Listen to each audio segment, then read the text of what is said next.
Hi ladies, I wanted to hop on and talk to you a bit about cravings. So food cravings, craving the sweets, craving the fatty foods, the junk food. I think you might be feeling this. I know some of us are struggling with this, especially with all the added anxieties and everything that's going on. But I wanted to talk to you about why they might be a little bit more worse, and what you can do about it. So some of the reasons that come into play when we're talking about food cravings. And this is obviously important when you're trying to change your diet, change your lifestyle to maximize and mend your fertility, to get that baby. So I'm Crystal Melanson. I am a functional nutrition and health practitioner, and I specialize in helping women and couples conceive, maximize and mend their fertility to conceive. So cravings. I recently was talking to a client in my program about this because they were really struggling with some cravings that were coming up for them. So we had to really kind of dive in and see where they might have been getting hung up on it and what we could do. So there's a few things about it. There can be personal aspects and extra aspects coming into it, like family, like husband, even like medications and drugs you might be on for fertility treatments.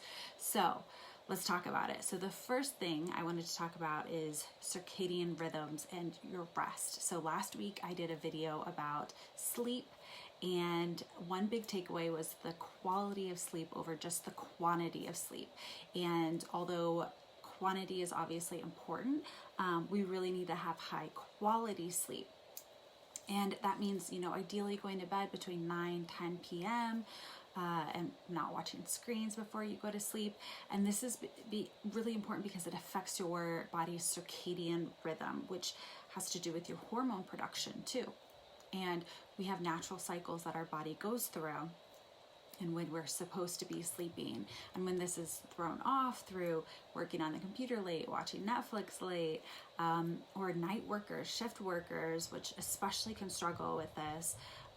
This can throw off your hormones, as well as it can make your cravings worse, because in the evening time too, we naturally are a little bit hungrier maybe, and this can throw off our response to wanting more fatty foods, more sweet foods. If you're someone that maybe finds yourself wanting ice cream at night or some potato chips before you go to bed, this might be one area that we need to focus in on, is what can we do with your sleep or to help with the quality of sleep to make sure that we have this good response, because it throws off your hormones, your stress response, your immune system, all of those things that affect your fertility.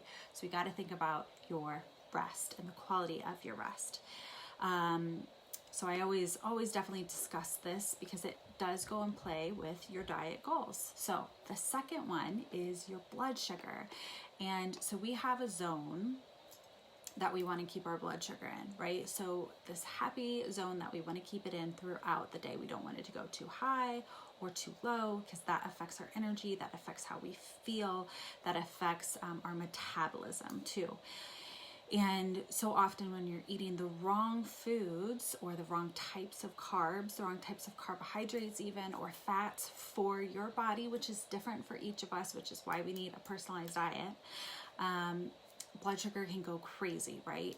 And when it's going too high and then it crashes back down, when our body has this response that is not natural, that we should have, that's when we have that crash in energy often, maybe headaches even, and we suddenly want energy. And what are you gonna want? You're gonna want quick sugar, because that's energy fast. So that craving hits and you're looking for those M&Ms, or you're looking for that afternoon, treat, or that latte, that, sugary drink or something like that, because your blood sugar has crashed.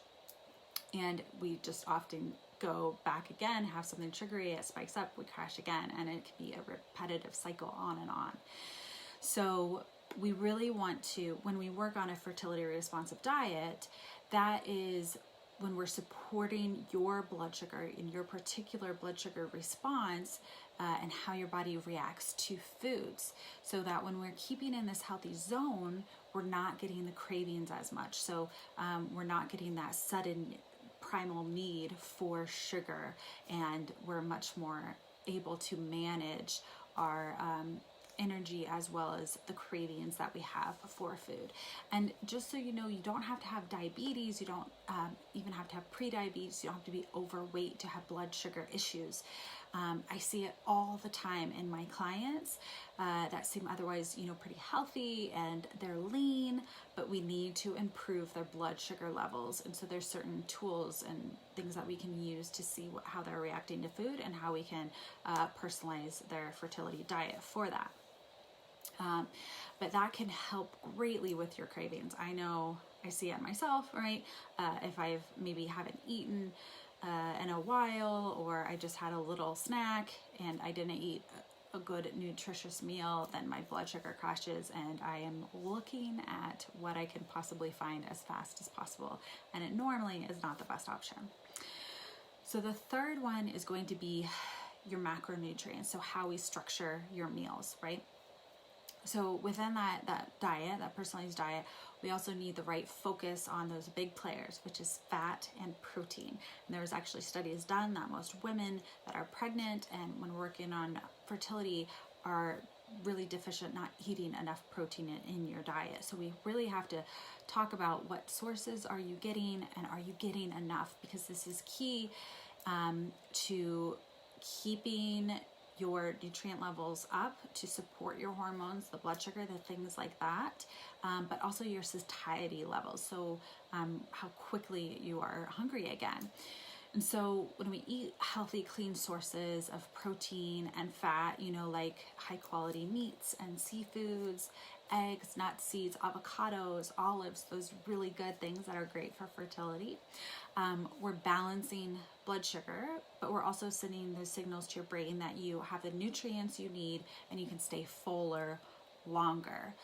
So 30 minutes later, you aren't suddenly hungry, right? And we're having this crash and we're going through the whole process again. So you can stay fuller longer. That keeps your metabolism going the way it should in your stress response, happy as well. And so this is important if you're trying to lose weight too for your fertility. Especially those of you out there that are thinking, oh, I need to buy that non-fat yogurt, right? Because I don't want the fat, I don't want the calories. Non-fat products can often be the worst thing, and the worst thing for your fertility, because you might unknowingly be doing harm with them because of the high sugar content that is often in a lot of non-fat products. And that is going to do that blood sugar crash that we talked about, but also you're going to get hungry quicker. And the sugar alone, can cause inflammation and more cravings and more symptoms, because we can get into this reward center of, our body feeling that happy reward of getting the sugars and getting those things, and we don't want that, right? We want to have happiness without having to have the sugar all the time. And so that brings me to my last point of getting out of the habit, or kind of this addictive nature that we can have with sugar. And how we want to do this is to layer in strategy to get over that hump, because it can be hard at first, right? You can be so used to eating these same foods and having these foods that come out of an addictive habitual pattern, right? So do you maybe crave the same thing every night or every afternoon, right? You want the same snack, and especially if you're tired, like you want to go grab something that's convenient, right? So one thing that is really important that I work with in my programs is helping ladies to get out of the box, to get out over this hump, out of this rut, right? Because we're so used to eating the same foods every single day. You might not even realize you're doing it, but there was research showing that most people eat like the same 10 foods mostly all the time, and that's it, right? Like, are you always going for kind of the same similar things? And that is hard, because often if they're not great choices, especially, then it's hard to figure out what else you should have. If you're anxious, if you're tired, if you're stressed, if you have all of the other three things we've talked about, poor sleep, not the right balance of protein and fat, right? If we're having our blood sugar going crazy, that's going to make you want to go and grab something that is convenient and something that you're familiar with. And so we want to get you out of the box. And that can be hard to do when you don't even know where to start, right? Or if you're feeling overwhelmed. So I like to try to help show that there's lots of new foods, new recipes, a new way of eating that you can really enjoy, and that's exciting, but can also expand your taste as well, to kick you out of this pattern. So I had a client that she was first really worried about trying to make these changes because of her husband, right? Like her husband influenced her eating habits when he was chilling in the evening and he was snacking, and it was hard for her to say no. Or if he didn't want a certain type of meal, it was hard for her to want to eat something different.